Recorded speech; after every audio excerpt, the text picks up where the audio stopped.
Bonsoir tout le monde, j'espère que vous allez bien. Je vous retrouve pour la vidéo du C'est jeudi, que lisez-vous? Sauf qu'on est vendredi, puisque hier j'ai vraiment pas eu le temps de vous faire la vidéo.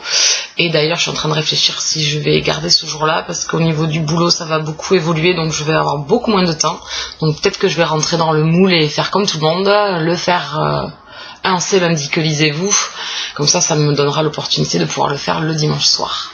Voilà, donc ça je suis encore en train de réfléchir, donc on verra ce que ça donne dans les premières semaines de tous ces changements. Bref, on n'est pas là pour parler de ma vie personnelle, on est là pour parler de lecture. Donc je vais vous parler de mes lectures passées, ma lecture en cours, et je ne vous parlerai pas de lecture à venir puisque ce sera la surprise, puisque je ne sais pas encore ce que je vais lire. Donc la semaine dernière, je vous laissais, j'étais en train de lire Protection rapprochée, le tome 1 Magnétisme fatal de Lisa Marie Rice, aux éditions J'ai lu, collection Passion intense. Un livre que vous avez dû voir sur les vidéos de Mathieu. Je l'ai lu en lecture commune avec Lucie. J'ai passé un bon moment. C'était une bonne lecture, c'est détente, c'est sans prise de tête. C'est une romance contemporaine avec un petit soupçon d'érotisme. Je m'attendais à beaucoup plus, et puis non, c'est très soft. Je crois qu'il y a une ou deux scènes, et puis ça s'arrête là, et puis c'est deux scènes vraiment toutes mignonnettes, voilà, rien de choquant. Et je pensais qu'il y en aurait beaucoup plus, et puis pas du tout. Donc c'était très bien. Il y a une petite intrigue qui est mise en place. Donc ici nous avons un couple. Enfin, au départ c'est pas un couple puisqu'ils se rencontrent. Donc nous avons Nicole et Sam. Voilà, j'ai eu un gros trou noir, je me rappelle plus son prénom. Sam, qui est un ex-militaire. Il était Navy Seals et maintenant il est détective privé. Il travaille pour une boîte de sécurité plutôt. Et donc il aide les gens à retrouver de nouvelles identités. Il mène l'enquête, etc. Il a deux demi-frères, donc Harry et Mike. Donc Harry m'a beaucoup plu, donc j'ai vraiment hâte de lire son tome. Donc ici, nos deux jeunes protagonistes se rencontrent, et donc de là naît une idylle. Bon, rien de folichon. J'ai passé un très bon moment. Le petit truc, c'est que ça se passe très vite. C'est-à-dire que je pense qu'en 24 heures ou 48 heures, ils tombent amoureux. Donc voilà, c'est très rapide, c'est le petit truc qui m'a fait un peu tiquer et me dire waouh, dis donc, si dans la vie ça allait aussi vite, ça serait vraiment bien sympa. Donc voilà, c'est vraiment le petit truc que j'ai trouvé un peu à me faire lever les yeux au ciel. Sinon l'histoire est vraiment très sympa, une petite intrigue sur fond de terrorisme. Notre jeune femme est imbriquée dans un... En fait, des gens veulent la tuer parce qu'elle a reçu un mail, donc qu'elle n'aurait pas dû avoir, sur un futur attentat aux États-Unis. Et donc Sam est là pour veiller sur elle. Donc c'était un très bon moment. Je suis ravie d'avoir enfin lu cette saga, puisqu'à chaque fois j'ai dû repousser depuis le temps qu'elle est dans ma palle. À chaque fois que je la voyais sur les vidéos de Mathieu, je me disais ah oui, il faut que je pense à la mettre. Et maintenant je suis ravie, ça y est, c'est chose faite. Donc je le remercie d'avoir poussé à chaque fois, d'avoir dans ses vidéos poussé. Maintenant ça y est, c'est chose faite. Et j'ai qu'une hâte, c'est de lire le tome 2, parce que Harry est vraiment un personnage qui m'a beaucoup plu, le peu de fois où on le voit dans l'histoire. Donc j'ai vraiment hâte de lire son tome. Donc voilà, reste plus qu'à. Ensuite j'ai lu L'ultime secret de Frida K, de Gregorio Leone aux éditions Pocket. C'est un thriller. J'ai passé un bon moment. C'est peut-être pas le plus grand thriller du monde, mais j'ai passé un bon moment parce que c'était, donc on se trouve à Mexico. Donc on apprend beaucoup sur la vie et la pauvreté là-bas, les trafiquants de drogue qui régissent un petit peu le pouvoir sur l'État, ils ont le monopole un petit peu sur la ville. Et donc j'ai beaucoup aimé cette incursion là-dedans. On se retrouve également dans les années 40, donc dans la vie de Frida Kahlo et de Léon Straussky et de Diego Rivera, donc qui est le mari de Frida Kahlo. Donc voilà, un petit brin d'historique, une petite intrigue policière simpliste, on va dire, mais c'est vrai qu'on est un peu ballotté, on sait pas trop où on va. On découvre en fait avant les dernières pages qui est vraiment le méchant, puisque l'auteur nous le dévoile à nous, lecteurs. Mais on se demande quand même pourquoi tout ça, pourquoi tous ces meurtres. Et donc on est un peu surprise du pourquoi, du comment. On se dit que c'est un peu aberrant. Et on a un fond de religion également, puisque c'est sur fond de la Santa Muerte. Donc c'est la jeune femme le squelette que vous voyez sur la couverture. Donc en fait c'est une religion un peu à part du christianisme. c'est le peuple mexicain qui a pris qui a un peu modifié le christianisme, puisqu'ils sont contre le Vatican. Enfin, c'est pas contre le christianisme, ils sont contre l'église en fait. Ils sont pas contre le christianisme, ils sont contre l'église et ils ont leur propre religion entre guillemets. Et moi qui suis pas religion, j'ai vraiment aimé en apprendre plus et rentrer vraiment là-dedans. Donc pour moi, c'est une bonne lecture. Ça plaira peut-être pas à tout le monde, mais voilà, ce fond historique, ce fond politique sur le Mexique, enfin sur Mexico. La Santa Muerte et le petit thriller qui était bien sympa parce que voilà, on voit que les gens en fait sont blasés de la vie et que c'est pas grave, il y a des meurtres, il y a des gens qui meurent, mais c'est pas grave, c'est juste 2-3 personnes de plus de mortes, et pourquoi s'en faire. Donc la journaliste, enfin elle est pas journaliste, elle travaille en fait pour une maison d'assurance, je pense. Elle recherche un tableau de Frida Kahlo qu'elle aurait fait pour Léon Strauss-Ski, qui était son amant.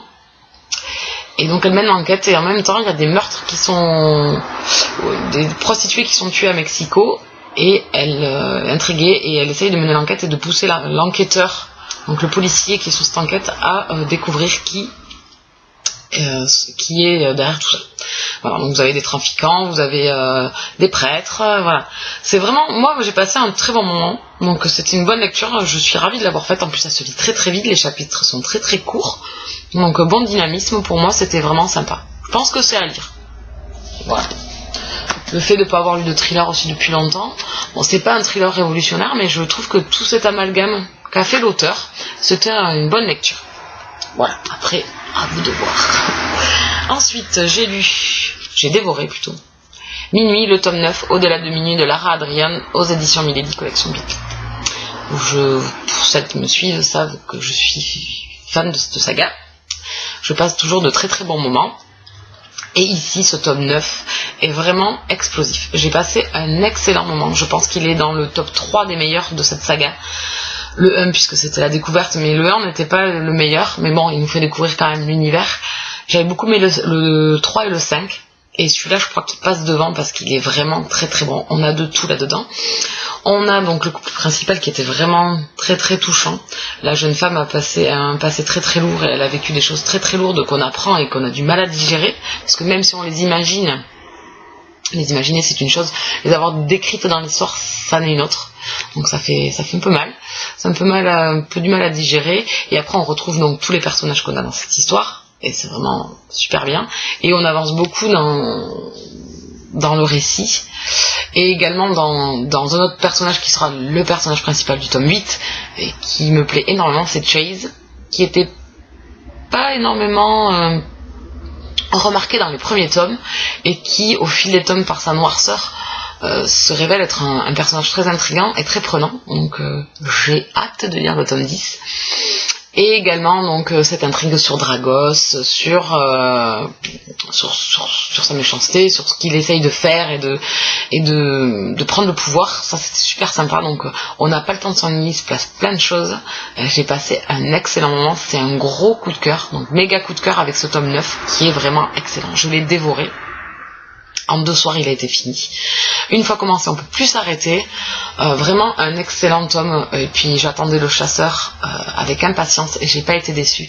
C'est vraiment un personnage très touchant, très doux. Voilà. J'ai adoré. Voilà. Je peux pas vous dire autrement. Je peux pas trop vous divulguer de l'histoire. J'ai qu'une hâte, c'est maintenant lire le tome 10 et qui sort le 27 septembre. Donc il me tarde, ça sera dans mes achats prioritaires et ça sera une lecture que je ferai toujours en lecture commune avec Yumiko. Voilà, donc méga coup de cœur pour le tome 9. Ma lecture en cours, alors le mois n'est pas fini puisqu'il reste ce soir et demain encore. Donc j'avais dans mon prévisionnel que des gros pavés pour finir le mois. J'avais La Confrérie de la Dague Noire, le tome 8, donc j'aurai pas le temps de finir, donc je vais pas l'entamer. Je vais essayer de finir un dernier livre puisque le mois n'a pas été top. Donc j'essaye quand même de me faire plaisir avant que le mois d'août se finisse. Après j'avais Trop beau pour être vrai de Kristan Higgins. Pareil, il fait quand même 400 et quelques pages, donc je pense pas le lire. Et le dernier c'était La Maîtresse de Rome. Donc là je suis un peu déçue parce que j'aurais beaucoup aimé le lire, mais pareil il est énorme, il y a 700 pages. Donc là je vais essayer de me caser puisque je vais faire un petit marathon pendant un week-end. je vais essayer de me caser une petite lecture, toute petite. Et j'ai choisi Les Amants des Highlands de Nicole Jordan aux éditions J'ai lu, collection Passion Intense. Donc 2 passions intenses dans le mois. Donc c'était un livre que j'avais acheté parce que j'avais vu un avis de Artémisia du blog Son Joli Vie d'été. Donc voilà, la couverture, c'est une réédition, la couverture est superbe. Donc j'ai hâte de le lire, il fait 300 pages, donc c'est parfait si je veux lire ce soir et demain. Et me faire peut-être un petit livre de plus avant le 31. Voilà, je vous montre pas de prochaine lecture puisque je ne sais pas encore ce que je vais choisir. Et de toute façon, vous verrez mon prévisionnel demain. Donc vous verrez un petit peu ce que je prévois pour le mois de septembre. Je vous souhaite une bonne fin de soirée. Ah oui, dernière chose, j'ai lancé avec ma nouvelle binomette, donc Émilie de la bibliothèque d'Émilie, un nouveau challenge, ça s'appelle Pique et Pioche. Donc tous les mois, en alternance, donc un mois, on choisit un livre dans la palle de la copine. Le mois suivant, on fait une lecture commune ensemble. Et chaque mois, par contre, on se choisit un milady. Voilà, donc soit je me le choisirai moi-même, soit c'est elle qui me le choisira. Donc ça, on verra, on s'adapte, c'est pas figé. Donc on a déjà quelques copinotes qui nous ont rejoints. Donc 6 en tout à nous avoir rejoints. Je mettrai les liens dans mon article, puisque je vais poster mon article avec les livres que je dois lire au mois de septembre. Donc vous aurez les liens de toutes les personnes qui participent avec nous. Comme ça, c'est plus clair. Donc si vous voulez participer avec nous, c'est rien de plus difficile, c'est de vous trouver une binôme et de passer l'année avec elle, avec des échanges, en papotage et tout. Il y aura peut-être un swap dans l'année, mais ça c'est vraiment pas sûr. Et il y aura peut-être quelques achats en commun pour pouvoir faire nos lectures communes, etc. Voilà. Donc c'est qu'un partage pour pouvoir papoter entre copines.